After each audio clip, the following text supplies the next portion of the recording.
falso profeta apocalíptico.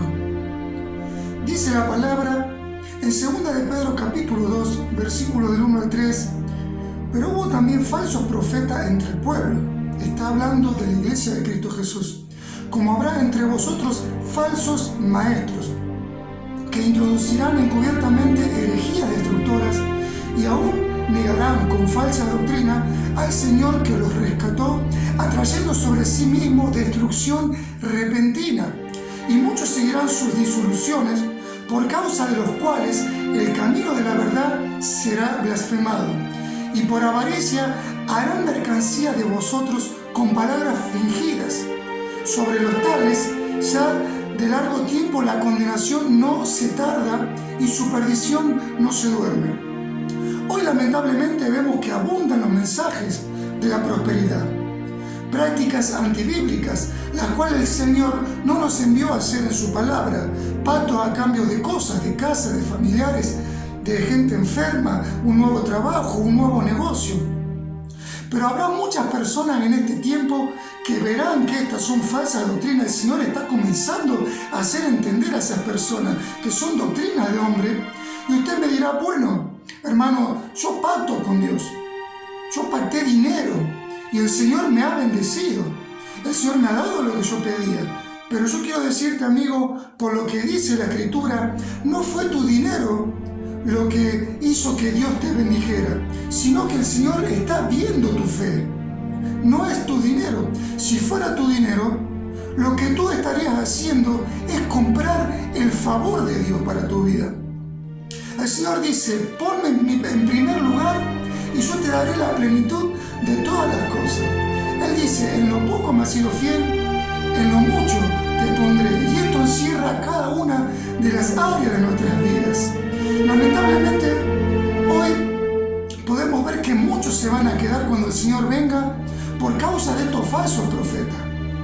Y aún cuando se queden, se encontrarán cara a cara y muchos le preguntarán a sus pastores, ¿por qué no me predicaste la verdad? ¿Por qué no me profetizaste acerca de lo que venía de los últimos tiempos? Pero sepa que Dios, hermano, está permitiendo todo esto porque está probando la fe de muchos. Ahí es donde vemos dónde realmente están parados. La palabra de Dios dice en Mateo capítulo 24, versículo 4, miren que nadie los engañe. Usted solo debe creer a la palabra, hermano. Si usted la lee, jamás podrá ser engañado. Pero el problema está ahí. Es que la gente no lee la palabra. Por eso hoy el mundo está siendo engañado. Por eso hay tantas herejías, tantas religiones, tantos falsos profetas. Es necesario pedir en oración la ayuda a Dios, la guía al Espíritu Santo que nos dé el discernimiento, que nos dé la interpretación y la revelación de su palabra. En 2 de Pedro capítulo 1, versículo 19 al 21 dice, tenemos la palabra profética más segura. Y debemos entender que ninguna profecía de la Escritura es de interpretación privada, porque nunca la profecía fue traída por voluntad humana, sino que los santos hombres de Dios hablaron siendo inspirados por el Espíritu Santo. La palabra dice que hay hombres que hablan y hablarán inspirados por el Espíritu Santo, personas de buen testimonio. Hay personas llenas del Espíritu Santo de Dios que son muy usadas. ¿Por qué? Porque son personas que han sido levantadas por Dios, han sido personas que han sido pasadas por el horno, han pasado el proceso, han pasado pruebas. Hay gente que ha sido probada por Dios, levantada con poder y gloria. Pero también están aquellos que profetizan por voluntad humana, dice la palabra. El pueblo a veces le cree más a las herejías, a esos falsos profetas que se levantan, que distorsionan la palabra de Dios para su propio beneficio, más que a la palabra misma del Señor. Y te dicen, así te dice el Señor, cuando el Señor jamás dijo nada. Judas versículo 4 dice, porque algunos hombres han entrado encubiertamente, los que desde antes habían sido destinados para ser condenados, hombres impíos, que convierten en libertinaje la gracia de nuestro Dios y niegan a Dios el único soberano y a nuestro Señor Jesucristo. Mateo 24 dice, porque se levantarán falsos profetas, falsos Cristos, y harán grandes señales y prodigios de tal manera que engañarán, si fuere posible, aún a los escogidos. Pero la palabra nos está nombrando un falso profeta que se levantará en los últimos tiempos, el falso profeta apocalíptico. Dice Apocalipsis capítulo 13, versículo 11. Juan dice: y vi otra bestia que subía de la tierra y tenía 2 cuernos semejantes a los de un cordero, pero hablaba como dragón. El falso profeta será un líder mundial. Ahora le voy a mostrar lo que aparece en la mitra papal y el trono del Papa en el Vaticano. Las palabras que aparecen son Vicari Filii Dei. La palabra Vicari Filii Dei en latín, que traducido en español es representante del Hijo de Dios en la tierra, lo cual es una blasfemia porque el representante del Hijo de Dios en la tierra es el Espíritu Santo, no es ningún hombre. El Señor dice en Juan capítulo 14, del 16 al 18: y yo rogaré al Padre y os dará otro Consolador para que esté con vosotros para siempre. No os dejaré huérfano, vendré a vosotros y vendrá en mi nombre. Mas el Consolador, el Espíritu Santo, a quien el Padre enviará en mi nombre, Él os enseñará todas las cosas y os recordará todo lo que yo le he dicho. Entonces el Papa y ningún hombre es el vicario de Cristo. En latín las letras tienen concordancia con los números. Si usted suma estas letras, da el 666. Y las palabras que sobran significan farsa y mentira. La palabra Vaticano viene del latín vaticinio, que significa adivinación, hechicería y vaticinar. El Espíritu Santo es el representante de Dios en la tierra. Dice Juan capítulo 16, versículo 13: pero cuando venga el Espíritu de verdad, Él os guiará a toda verdad, porque no hablará por su propia cuenta, sino que hablará todo lo que oyere y os hará saber las cosas que habrán de venir. La palabra Papa en hebreo es Abba, significa Padre Nuestro. La palabra aramea Abba es Padre o Papa, que viene del judaísmo. Los judíos a los hijos, cuando apenas empiezan a hablar, le enseñan a pronunciar la palabra Abba, que significa papá. Le enseñan a decir papá. Así llaman al Papa romano. Pero dice Mateo capítulo 23, versículos 8 y 9: pero vosotros no queréis que os llame rabí, porque uno es vuestro maestro, el Cristo, y todos vosotros son hermanos. Y no llamen Padre Nuestro a nadie en la tierra, porque uno es vuestro Padre, el que está en los cielos. Romanos capítulo 8, versículos 14 y 15 dice: porque todos los que son guiados por el Espíritu de Dios, estos son hijos de Dios, pues no habéis recibido el espíritu de esclavitud para estar otra vez en temor, sino que habéis recibido el espíritu de adopción, al cual clamamos Abba Padre. Jesús al orar dijo: Padre nuestro que estás en los cielos. El Papa usa el título que corresponde a Dios, que está en el cielo como Padre. Eso es una abominación. En el año 607, por primera vez al obispo de Roma, Bonifacio III, se le llama Papa, título que le corresponde a nuestro Padre Celestial. También usan el título Sumo Pontífice, que significa en latín sumo sacerdote. Entonces, ¿quién es el sumo sacerdote de la verdadera iglesia? Hebreos capítulo 5, versículos 5 y 6 dice: así tampoco Cristo se glorificó a sí mismo haciéndose sumo sacerdote, sino que Él le dijo: tú eres mi hijo, yo te he engendrado hoy. Como también dice en otro lugar: tú eres sacerdote para siempre, según el orden de Melquisedec. Habla de Jesús. Hebreos capítulo 7, versículo 22 al 26 dice: por tanto, Jesús es hecho fiador de un mejor pacto. Y los otros sacerdotes llegaron a ser muchos, debido a que por la muerte no podían continuar. Mas por cuanto permanece para siempre, tiene un sacerdocio inmutable, por lo cual puede también salvar perpetuamente a los que por él se acercaron a Dios, viviendo siempre para interceder por ellos. Porque tal sumo sacerdote nos convenía, santo, inocente, sin mancha, apartado de los pecados y hecho más sublime que los cielos. El sumo sacerdote se llama Jesús, elegido por el Padre y no por ningún hombre. Hebreos capítulo 6, versículos 19 al 20, la cual tenemos como segura y firme ancla del alma y que penetra hasta dentro del velo, donde Jesús entró por nosotros como precursor, hecho sumo sacerdote para siempre, según el orden de Melquisedec. Dios es quien escoge al sacerdote y no por voto como se elige en el Vaticano. Este es el Hijo de Dios, sumo sacerdote. Los títulos de papas son usurpados al Padre de los cielos. Sumo sacerdote es usurpado al Hijo de Dios. Y vicario es Hijo de Dios usurpado al Espíritu Santo. Ellos usan también la Trinidad. La pregunta es, ¿quién es el líder romano?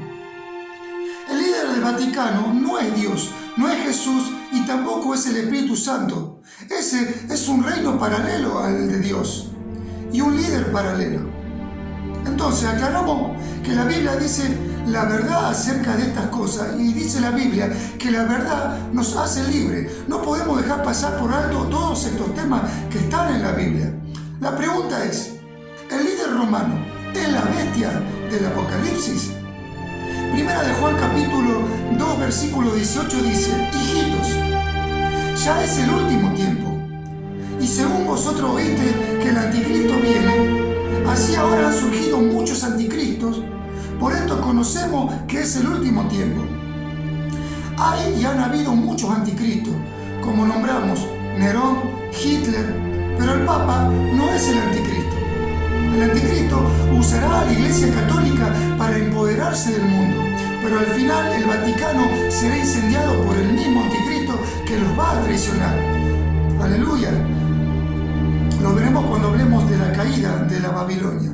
Entonces se unirán el anticristo y el falso profeta, que será la cabeza del comienzo del ecumenismo para unir a las religiones.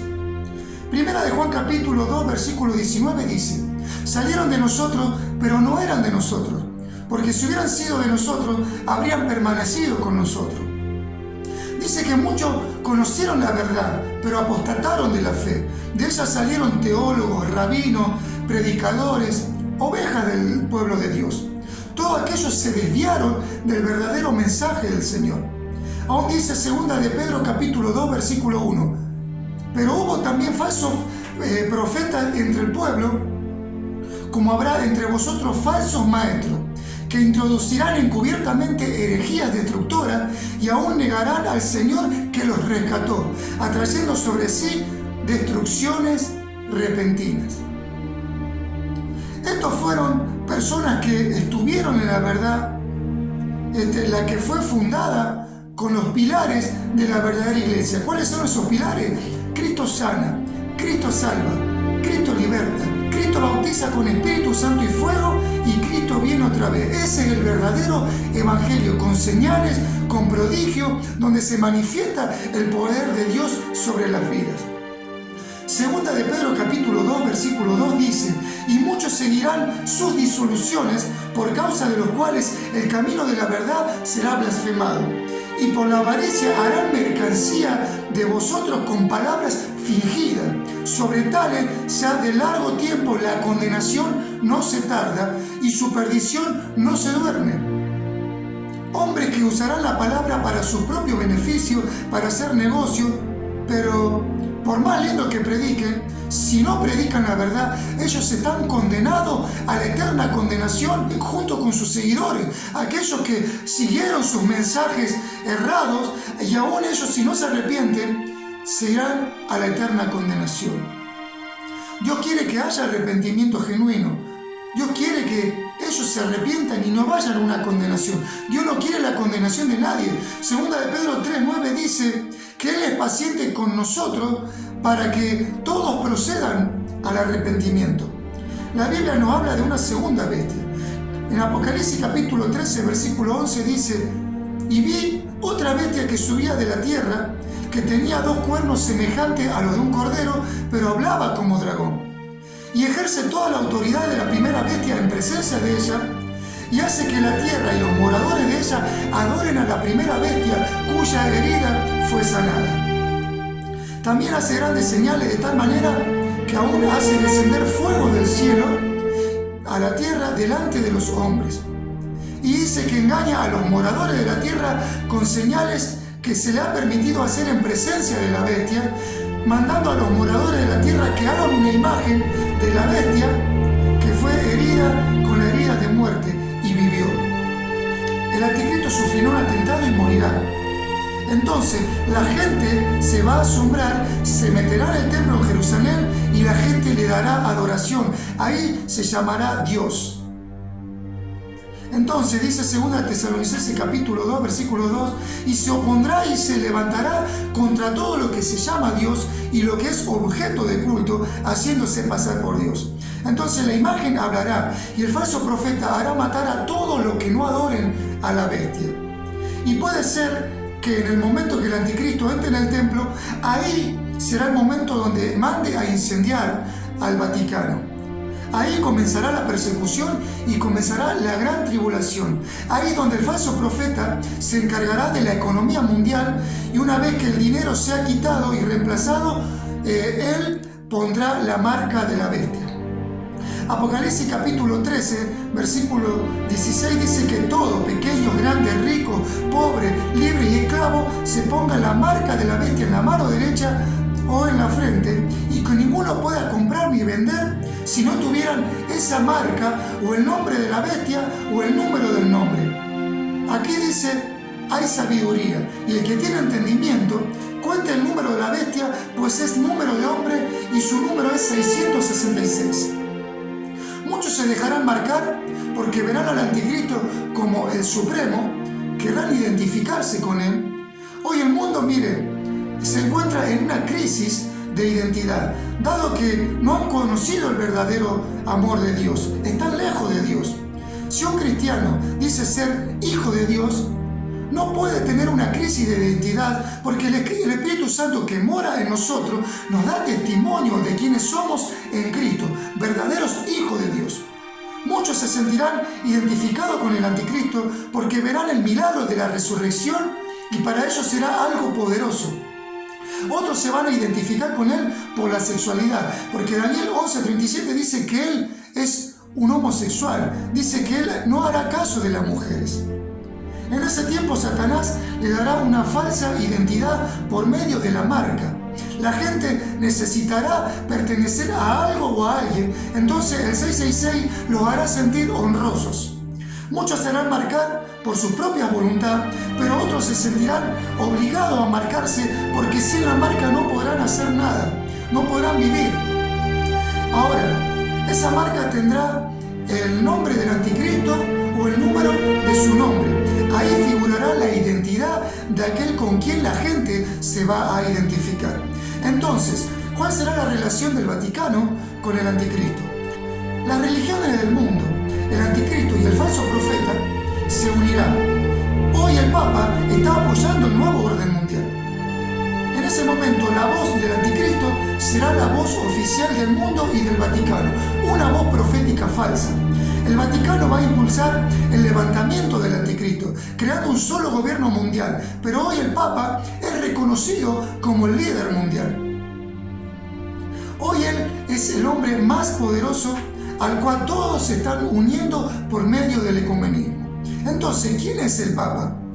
Los religiosos lo escuchan, lo aceptan, se han unido a él. Es el único que puede unir a los religiosos y a los políticos. Si retrocedemos unos años atrás en el tiempo, Roma había entrado en una crisis a causa de un escándalo que la prensa estaba por sacar a luz por los vínculos del Vaticano con la mafia siciliana. Por eso el Vaticano es obligado a cambiar rápidamente de papa. Pablo VI muere repentinamente y en su lugar le sucede en el año 1978 Juan Pablo I, que solamente duró 33 días. Juan Pablo I declaró antes de cumplir los 33 días de prueba, antes de la asunción al poder, que él sería el Papa que limpiaría el Vaticano. Diría toda la verdad y sacaría todos los trapos sucios al sol.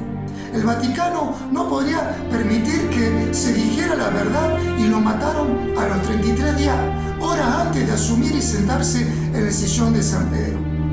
Ahora aparece Juan Pablo II, un líder que logró todo lo que ningún líder antes había logrado. Este hombre lideró por 26 años, pero si el líder anterior murió antes de asumir por lo que dijo. Entonces, ¿quién fue Juan Pablo II? ¿Por qué duró tanto? O sea, entonces ese no fue el Papa más santo.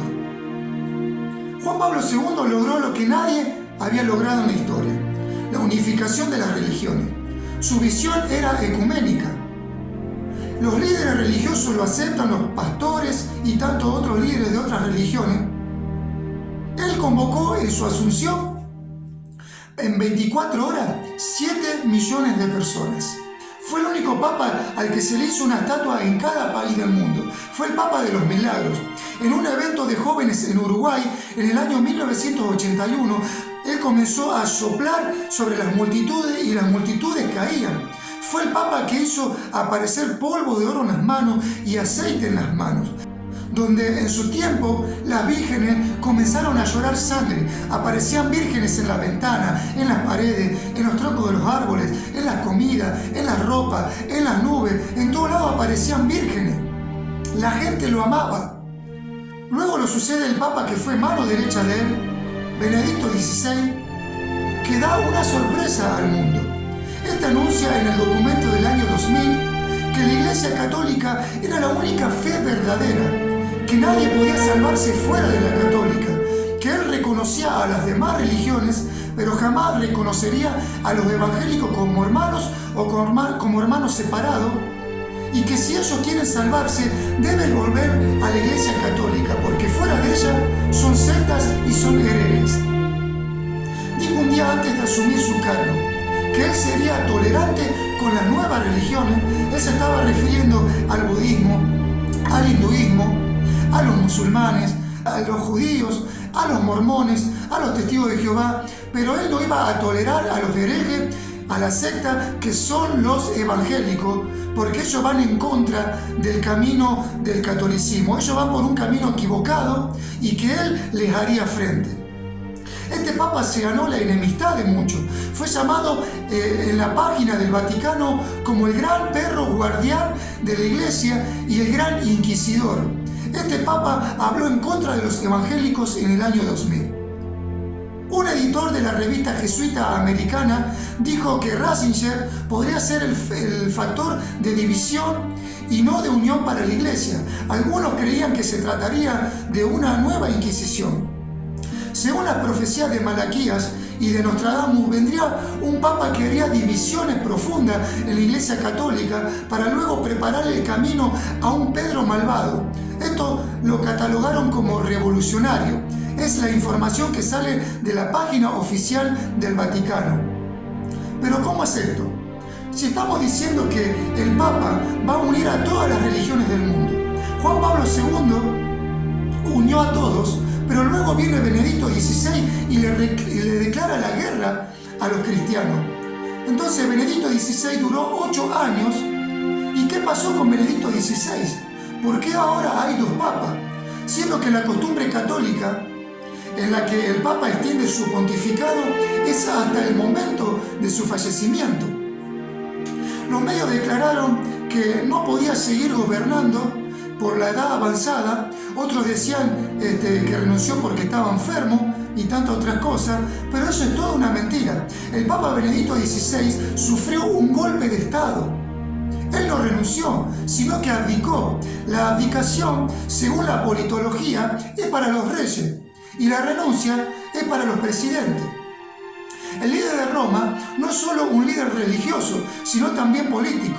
Él es el rey del Estado del Vaticano. A partir del año 1929 se firma el Tratado de Letrán entre Benito Mussolini y la Sede Santa, y ahí comienzan a ser reyes.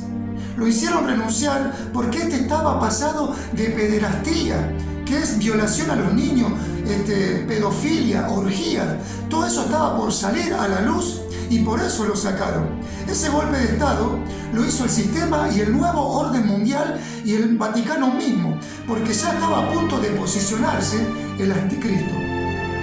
El sistema se está preparando para llevar a la ramera al poder, pero con el Papa Benedicto no podían consolidar el ecumenismo, porque él no estaba de acuerdo con unir las religiones, no querían a los cristianos. Ahora con Francisco se está llevando a cabo el ecumenismo religioso y la Agenda 2030. Ahora, ¿por qué se eligió a un papa latinoamericano, un papa argentino y también jesuita? Porque el catolicismo, por un lado, estaba perdiendo fieles en Latinoamérica y sería un gran referente para el catolicismo. Pero también es un papa jesuita, el único en la historia. Usted se preguntará, ¿qué hay detrás de todo esto? Cuando un jesuita es ordenado, debe juramentar y declarar que peleará una guerra incesante, secreta y abierta contra todos los herejes. Ahora, ¿quiénes son estos herejes? No son las religiones, sino los evangélicos. En adición al juramento, los jesuitas tienen una guía titulada Secreta Monita, que solo fue puesta en conocimiento en 2 oportunidades en la historia, una en 1600 y otra en 1800. Entonces, si es perseguidor de los evangélicos, ¿qué hace orando con los pastores, con los cantantes cristianos? ¿Qué se está trayendo con todo esto? Esto es simple, queridos hermanos. Hoy une a las religiones y luego del arrebatamiento desatará la persecución más grande contra los judíos y contra los que se queden en la iglesia. Apocalipsis 13:7 dice que el dragón le dio todo su poder y toda su autoridad al anticristo para perseguir a los santos y vencerlos. Ahí estará unido al falso profeta, quien hará que se marquen todo en la frente o en la mano derecha y adoren también al anticristo y a su estatua. En Apocalipsis capítulo 13, versículo 3 dice: y me llevó en el espíritu al desierto y vi una mujer sentada sobre una bestia escarlata. Esa mujer es la iglesia católica. ¿La bestia quién es? Y dice Apocalipsis 13:1: y me paré sobre la arena del mar y vi subir del mar una bestia que tenía 7 cabezas y 10 cuernos, y en sus cuernos 10 diademas, y sobre su cabeza un nombre blasfemo. Apocalipsis 13, 11 y 12. Después vi otra bestia que subía de la tierra y tenía 2 cuernos semejantes a los de un cordero, pero hablaba como dragón. Y ejerce toda la autoridad de la primera bestia en presencia de ella, y hace que la tierra y los moradores de ella adoren a la primera bestia, cuya herida fue sanada. La bestia es el anticristo, que saldrá del mar, significa que sale de las naciones gentiles. Será quien esté debajo de la mujer, que será la bestia donde se sube la ramera. Y el líder religioso, segunda bestia, se subirá también en la bestia. Luego de la abdicación de Benedicto XVI, se pudo consolidar el ecumenismo. Una vez quitado Benedicto del poder, suben a este papa, que será colocado sobre la bestia de 7 cabezas y 10 cuernos. Este es el papa indicado para unir a todas las religiones del mundo. La pregunta es: ¿será el papa el falso profeta apocalíptico? No lo sabemos, pero todo indica que va en camino para ser el falso profeta apocalíptico. La Biblia dice que el anticristo va a traicionar al Vaticano y luego lo va a incendiar. Pero, ¿será que el Papa va a traicionar sus ideales? Si ya declaró que Jesús fue un fracaso al morir en la cruz, dijo que el homosexualismo no es pecado y que lo aceptaba. Los fieles del catolicismo se levantaron contra él. Si hizo todo eso, ¿por qué no habría de traicionar sus ideales si estará unido al anticristo? Puede ser porque todo va en camino, pero solamente Dios lo sabe. Mientras tanto, nosotros debemos escudriñar la palabra, cuidarnos de los falsos profetas. El Espíritu Santo nos guiará a toda verdad y nos dará el discernimiento para distinguir a los verdaderos profetas de los falsos profetas. Querido hermano, estamos en los últimos tiempos. El nuevo orden mundial ya está en marcha, la Agenda 2030 ya está en marcha y este Papa jesuita apoya la Agenda 2030 y es el líder mundial indicado para unir a todas las religiones del mundo. Ya la plataforma para el anticristo está preparada. Solamente falta que se vaya a la iglesia, que es lo que detiene la entrada al anticristo, y este hombre se manifieste en medio de las naciones. Hermano, Cristo viene pronto y todo está cumplido. Aleluya.